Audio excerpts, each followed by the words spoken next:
Hey everybody, welcome back inside the Stash, report from the Stash Project. This is going to be our November compilation video. For folks that are new to the channel, we do this once a month at the beginning of every month, letting you know what kits to expect during the given month. In this case, it is November of 2019. Obviously, we talk about kit announcements in real time, and then, it's for you guys, are you really writing all this stuff down like I do? Probably not. So you don't remember what there is to expect for a given month. So that's why we do these videos. So we have a couple of releases on the domestic side of things as usual. Of course, round two doing their thing. I don't know what, if any, Revell kits would be expected this month unless the Land Rover makes it over in time. I know November is the scheduled release, the last time I had heard, in Germany. Be interested, obviously we're getting a rebox of it, so I don't know if we're necessarily going to get a rebox with it in, like, if, the German version is going to come out and the US rebox version is going to come out at the exact same time, a couple weeks apart. If they're going to have a run of the German kits distributed in the United States and then do a rebox a few months later. The new ownership hasn't had to deal with this situation as of yet.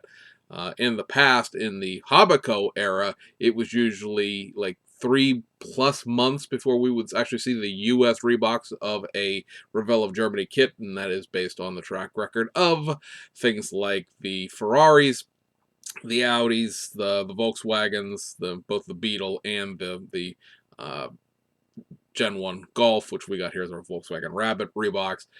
All of those reboxed kits we ended up getting, like I said, somewhere between 2 to 4 months later, depending on, shipping and things like that. Most of Revell of Germany's new tool kits always come out right at the very end of the year, as obviously we're coming into November now. And when you start figuring shipping around holidays and production schedules and stuff like that, we usually end up getting our, Revell rebox kits sometime in February or March.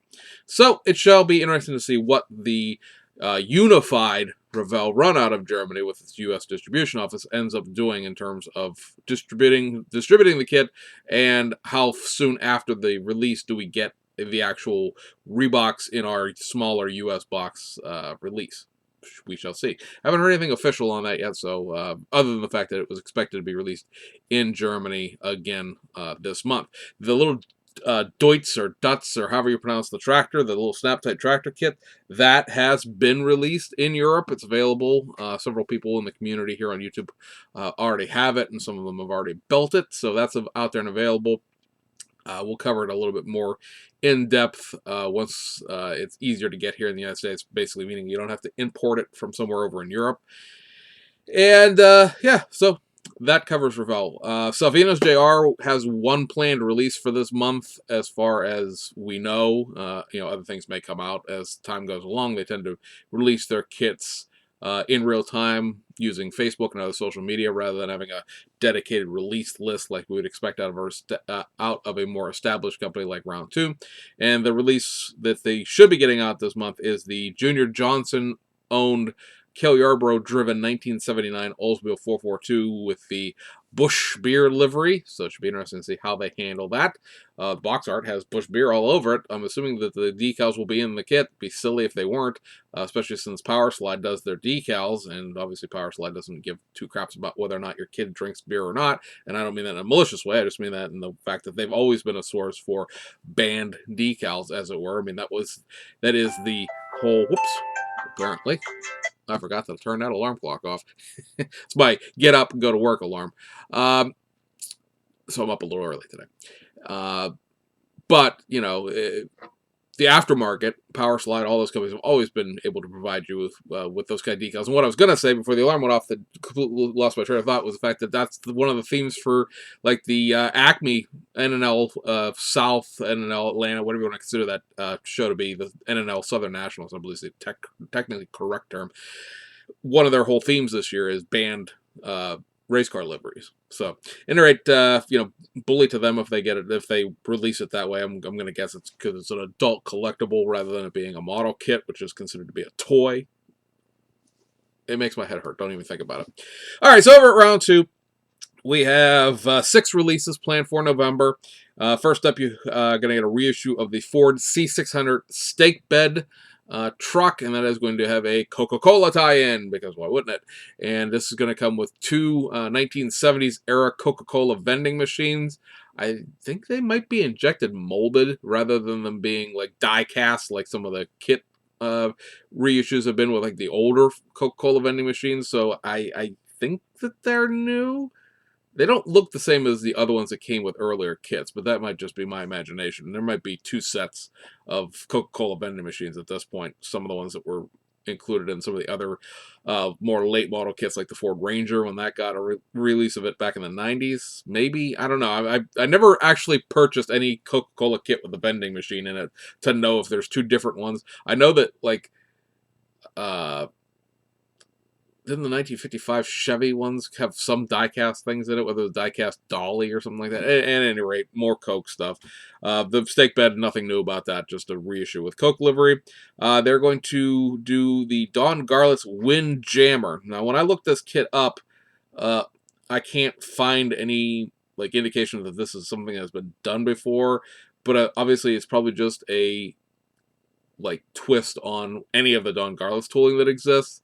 They are saying that this is going to come with a clear smoke body for the first time.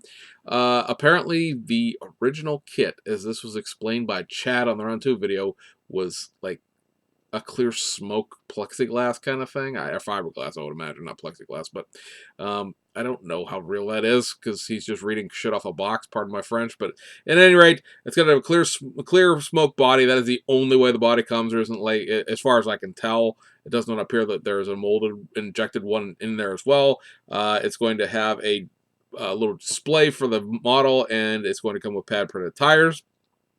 Another kit will be a reissue of the Fruhoff van trailer, and this is going to be your Fruhoff Holiday Hauler. I'll give you 5 seconds to guess what that means.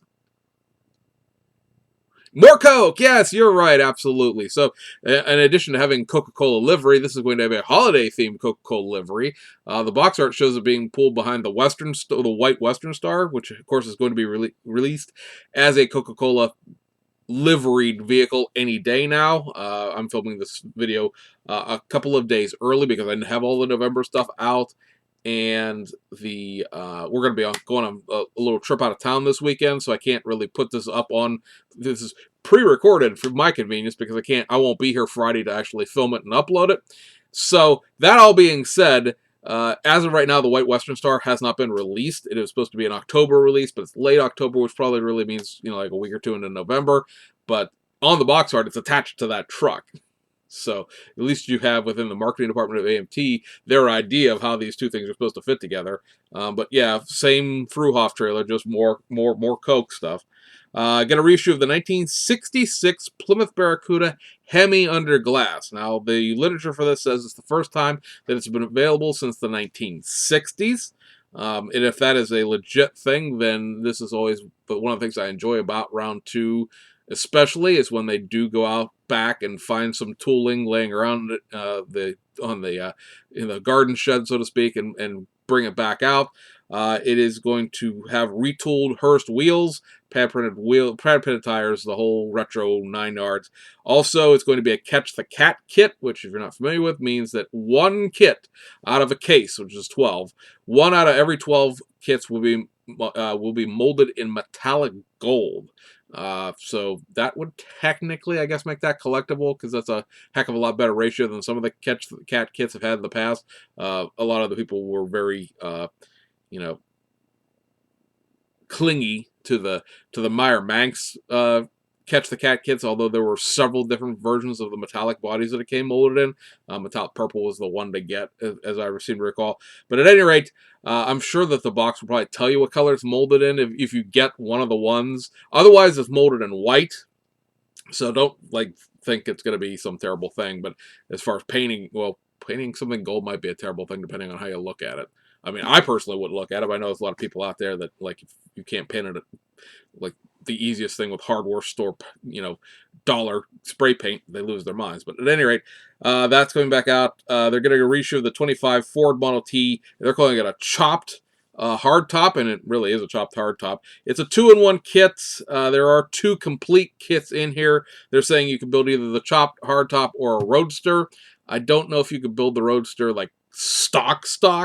Um, I believe that the chopped hardtop has been in one of those multi-release uh, Model T kits before, possibly. Again, I don't.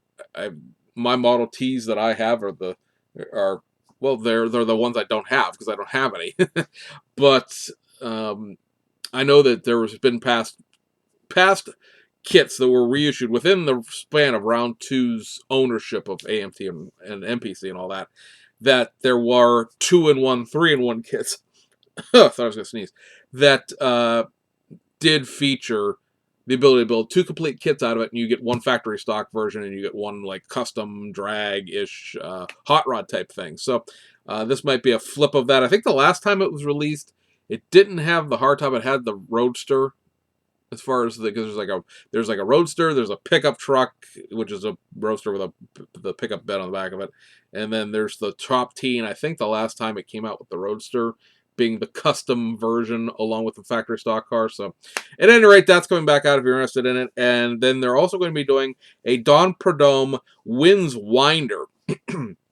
Now, AMT or Round 2 is saying this is the first time that this kit has been available in 1/25th scale. Looking at, past history, Revell did do a Winds Winder back in the mid-1980s in 1/16th scale.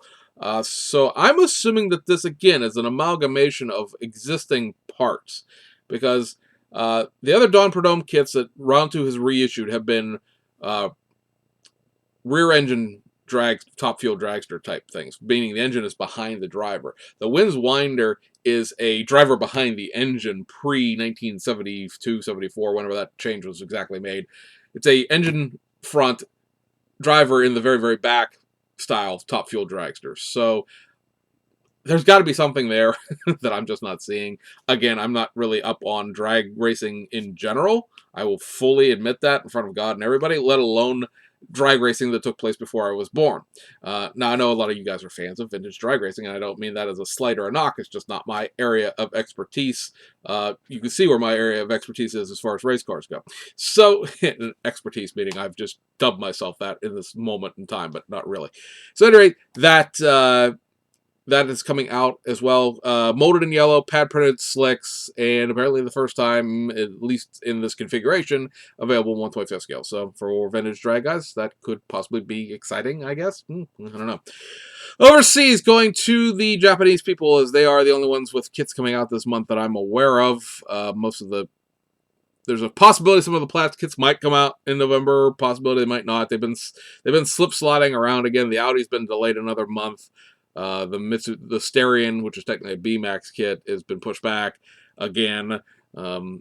We saw this month, we did get the BT52B 120 scale F1 car released finally out of Aoshima in Japan. The Carina looks like it's for some reason delayed into November, which will now mean it's been 2 months since that kit's been available everywhere else except Japan. The only reason I keep harping on the Japan thing is because I have my Carinas pre-ordered at Hobby Lane Japan. I just like to get my kits because it's like people who won't cash your check. I don't know how many people like write checks anymore. I'm talking to you guys like 55 and above who actually know what a check is. Like in my life, everything I do is basically online or through my credit cards and things like that, except my sewage. My sewage provider or remover, depending on how you look at that, insist on having either you pay it in cash at the office, which is like 45 minutes away from me, or you send them a check. Now, I can send them checks from my bank. I don't have a checkbook. I don't write checks.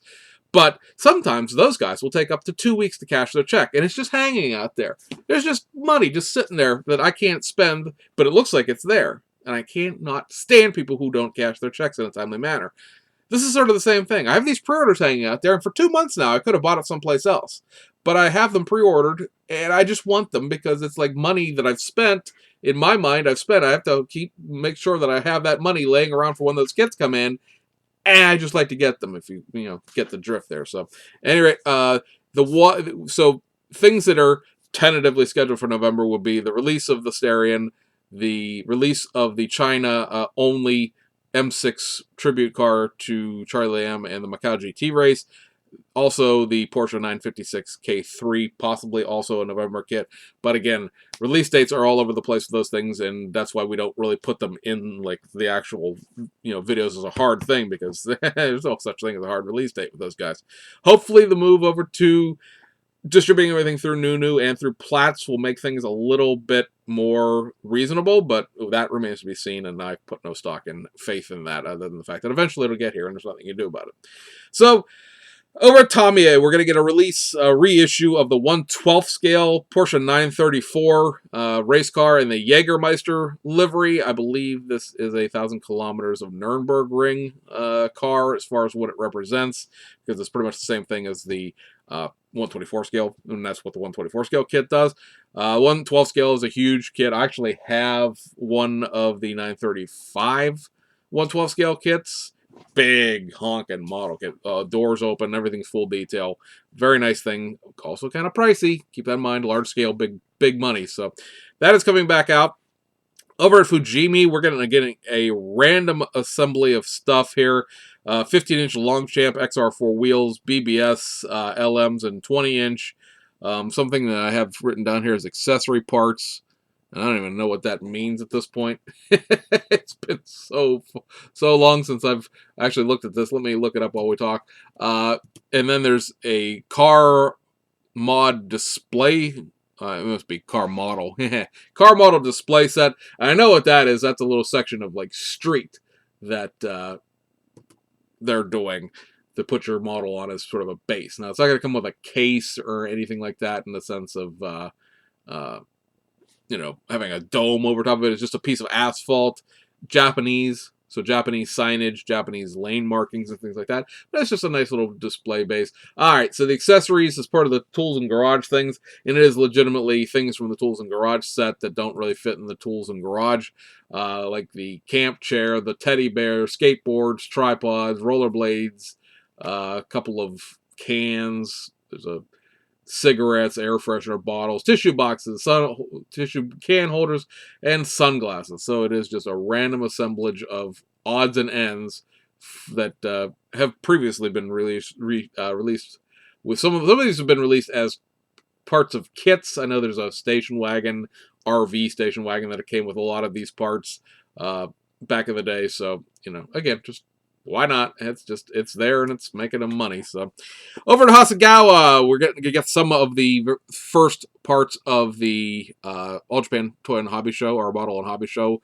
releases here. So we're going to get the reissue of the Minolta Toyota 88C, which is a 1988 24 Hours of Le Mans car. The newly modified reissue of the Nissan R91 CP, and this is going to be the IMSA GTP winning 1992 24 Hours of Daytona car. Has some new rear brake light pieces and new rear exhaust pieces. We're going to get the modified and heavily modified reissue of the Toyota Starlet and the EP71 SI Limited version. There is a whole bunch of new stuff here. Go back and I would say go back and watch a video that I didn't actually release. Okay, so at some point we're going to do a All Japan Model and Hobby Show video. I still have to record that. Long story of this is I recorded it, didn't like it, and deleted it, and then I have not had time to redo it. But a whole bunch of new pieces here. There's probably like 5 parts runners worth of new pieces in this. We're going to get to it at some point, I promise. At this point, it might be a little too late, but I'll get around to it.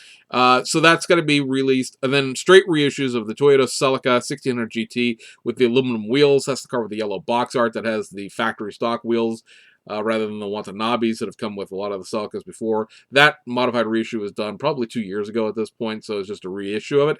And then a reissue of the Suzuki Jimny JA111. So another Jimny being brought back. I think that's the first one of the 4 that they did. Over at Aoshima, we have a few things that are on like the new box stuff, and there's a whole bunch of spot runs. So the new stuff, if you will, is a reissue of the Toyota Crown GR182, GRS 182. And that is you can make a 2003 or a 2005 out of that. And the way that this kit the literature is written, is that you can select either early or late. That means 2003 or 2005. and be able to do it either a Crown Royal or a Crown Athlete. So nominally speaking, if that literature is correct, you will be able to build this car one of 4 different ways. Now, the difference between a Crown Royal, Crown Athlete, for the most part, is wheels, possibly bumpers and ground effects. It all depends on which generation of the car you're talking about. In the 2003 and 2005 are not very far apart as far as what they look like. And within the actual generation, between, if you're talking about an 03 Crown and a Crown Athlete and Royal and an 05 Crown Athlete and Royal, there's really only wheels between those two. The 3 and a 5, there's different bumpers and stuff. But overall, the body's the same, chassis the same, interior is the same. So it is possible that they could release all 4, sort of a 4-on-1. So we'll see exactly what we get with that. I've pre-ordered one of those because one of my GRS 182s has a body that looks like it got sat on the way over from Japan. So hopefully I can use that to replace the body. Then we have a reissue of the, what they're calling 2011 Subaru Sambar Fire Truck. This is going to be a kit that has both versions of the Subaru Sambar Fire Truck in it.